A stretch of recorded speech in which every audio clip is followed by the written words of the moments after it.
Hey yo guys, time for me to give you my WWE Unforgiven review. Unforgiven took place last night from the Quick Loans Arena in Cleveland, Ohio, and I gotta say, for an Unforgiven, for a pay-per-view that, you don't really have to buy, it only had 3 weeks build, it was pretty impressive. It was, not the greatest thing, it definitely had some flaws on it. I definitely think there are a lot of flaws in here, but there was a lot of bright spots as well. So, let's just get to the review.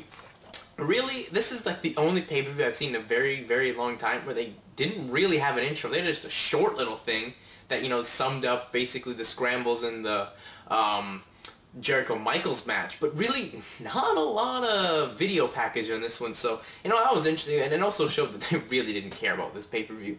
But then we opened the show with the ECW Scramble match. It was, Henry's title on the line with Mark Henry, then Matt Hardy, Miz, Chavo, Guerrero, and Finlay. We started out with Matt Hardy and Miz, and these two put on a pretty good solid match at the start. I didn't mind what they did here.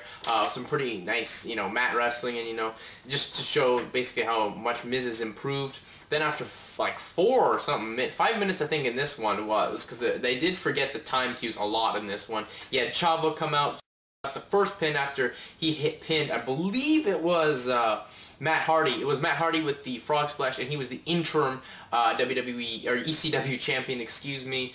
They went on for a while, and then you had Mark Henry in now, and he got he pinned Chavo with the world's strongest slam. And then, once Mark Henry got in there, the match kind of took a turn for the worse, because, this is one of Mark Henry's worst performances, because he was just relying so much on the slam and the power slam and the splashes to get the win there. And then you had Finlay come in, and Finlay got the Celtic Cross on Hardy, and he was interim champion. So then you had Matt Hardy then pin Miz with a twist of fate with 3 minutes left. And then they told a nice story from there with everyone else trying to get pinfalls, but Matt Hardy, trying to keep everyone from getting the pinfall so he could stay champion. One little note in this match, Miz got a nasty hard way on his eye.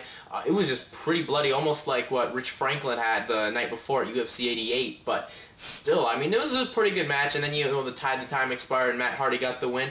Pretty, I'm happy there. Now we can maybe get more of a serious feud between Matt Hardy and Mark Henry for the belt, because it seems to be the smart way to go with that one. But, pretty strong opener. I think they used the Scramble concept well with, the final 5 minutes. They started to get the pinfalls, and actually I was happy they told the story towards the end. Then we went to the next match, which was the World Tag Team title match, Ted Dibiase and Cody Rhodes defending against Tyme. This one really just showed that these two teams will need a little more time to gel together in the ring. I mean, there was an interesting spot there when you had JTG come off, get thrown, like basically when Shawn did JTG up over the top rope onto Rhodes and Dibiase. But then really the match kind of took a turn for the worse when, JTG got the heat taken, Cody Rhodes getting the heat for his team, and it was just seemed like it dragged on and on. You had Dibiase was barely in there. This more seemed like a singles match between Cody Rhodes and JTG. And then when you had the big come in there, he did his thing and just shows that he's one of the more impressive big men that the WWE's, ever signed. And, I would maybe like to see a singles run with him in the not-too-distant future, but this team at Cryme is so hot.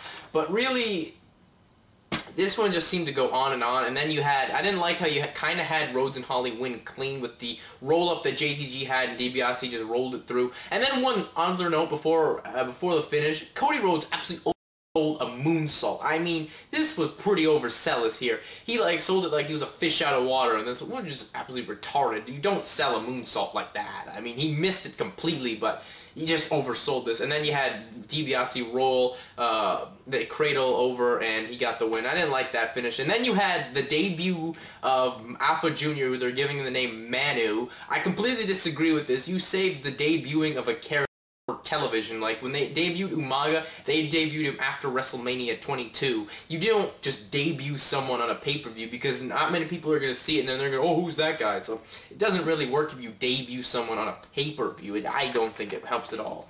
Then we went to the match of the night, which was Shawn Michaels versus Chris Jericho, Unsanctioned Match. Really, if it was unsanctioned, why did they need a referee? Think about that, because the ref was just trying to, make breaks happen, and it just didn't work there. But this was a great match.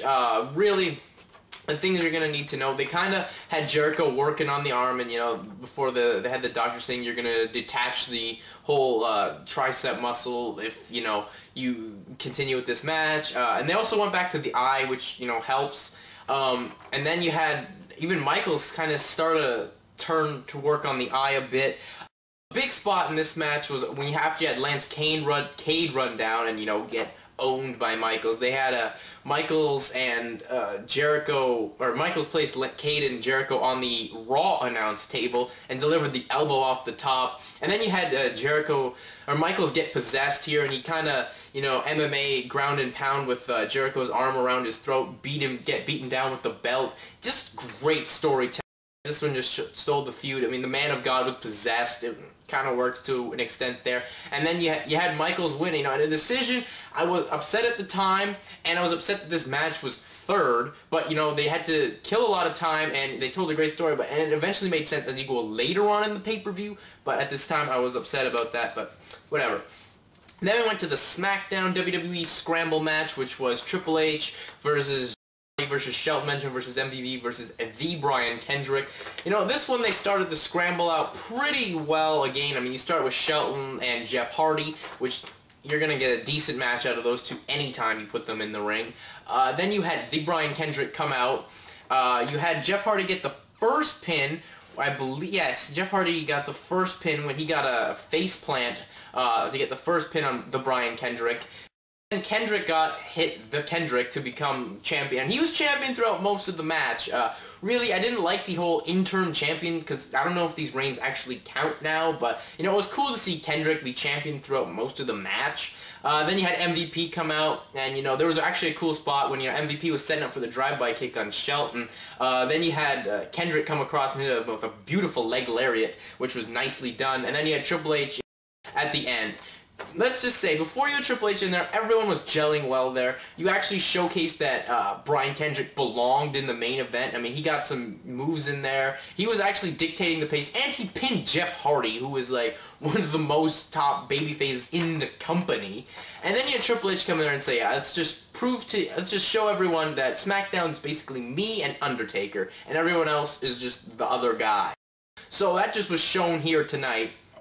Really, you had Triple H come in there. He hits a pedigree on Kendrick. First of all, he got Kendrick to win the belt, and then you had Hardy get the Twisted Fate on MVP to get the belt. Then you had Triple H on Kendrick, then you had Hardy on Kendrick, and it looked like, you know, Hardy was going to win. The crowd seemed like, yes, we want Jeff Hardy to be champion, smooth and all. But then you had Triple H hit MVP pedigree, and he won with 3 seconds left.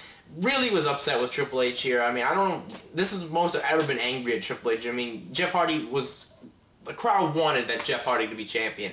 And when they saw this result, absolutely were pissed off. Then we went to the backstage segment here with CM Punk cutting a promo. Randy Orton showed up and basically said, we're going to continue our conversation from Raw. Then you had Rhodes, Dibiase, and Manu jump him, and then you had Punk get saved by Kofi Kingston, which was a throwback to like the 80s, 90s, early 90s stuff when the babyface would get attacked, the babyface jam. He had someone save him. It was amazing. Then you had Orton punt the hell out of Punk's head, and we have an injury angle on the pay-per-view. Then we had the Divas title match, which was Michelle McCool defending against Maryse. Bad match, let's just say this. Really, Michelle good, Maryse needs a lot of improving. Michelle McCool's going to break her leg. I'll tell you that right now with that moonsault she does. Both ladies forgot to sell the leg. Not the most entertaining match, and Michelle won with the faceplant suplex. Then Big Show came out, and he did this angle with Vicky saying, oh, he said, I should be in the Scramble on Raw since Punk's out. Vicky came out and was like, don't you understand? I told you to stop making the service. Taker come out, and you had Big Show turn heel, and the crowd didn't even care. Do you really, honestly, guys, want to see Big Show versus Undertaker for the umpteenth time? I don't. I don't think anyone does. But let's get to the main event here. It's the Raw Scramble. It's no Punk, because Punk was taken out, it was Batista versus JBL versus Kane versus Rey Mysterio, and Chris Jericho is the other mystery opponent, as you had Batista and JBL start out, put on a slow, sluggish match. Then you had Kane in, and Kane, oh, this was just slow. Then you had Kane pin JBL with the choke slam. JBL took most of the bumps and falls in this match. Oh my god, they had guys just coming out left, right, and center to try and save time.